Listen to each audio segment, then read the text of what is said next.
ओम। शुद्ध शील एवं चारित्र्य। कार्यकर्ता का शील और चारित्र्य शुद्ध चाहिए। उसके पवित्र जीवन पर आक्षेप करने का किसी विरोधक का साहस न हो।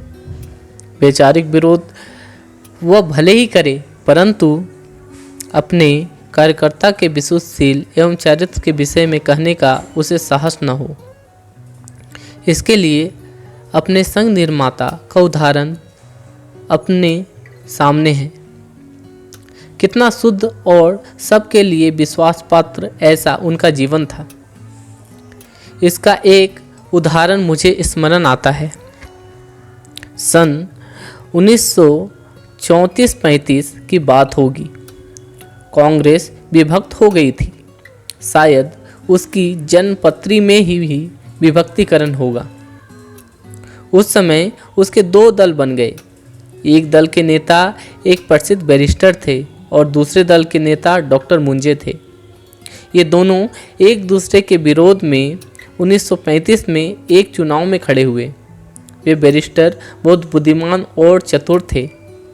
उनके प्रतिपक्षी डॉक्टर मुंजे के और उनके समर्थकों में निजी चारित्र की जितनी बुराइयां थी, सब का पता लगाकर वे सार्वजनिक सभा में बोल देते थे।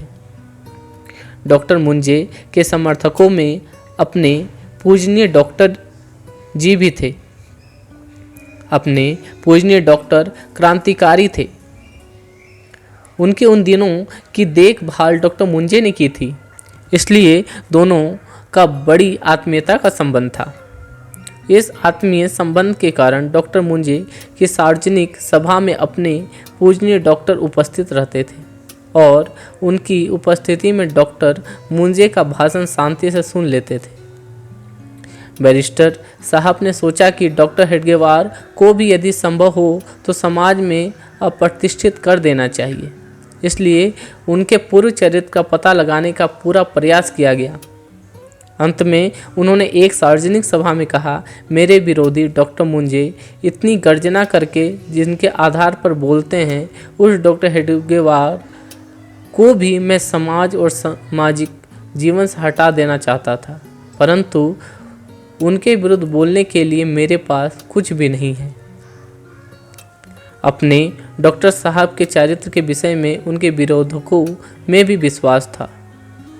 एक बार पूजनीय डॉक्टर साहब ने एक मित्र पर आपत्ति आ जाने के बाद कारण उसे 500 रुपये देना आवश्यक था। तब उनके लिए रुपये प्राप्त करने हेतु पूजनीय डॉक्टर उन्हीं बैरिस्टर महोदय के पास गए।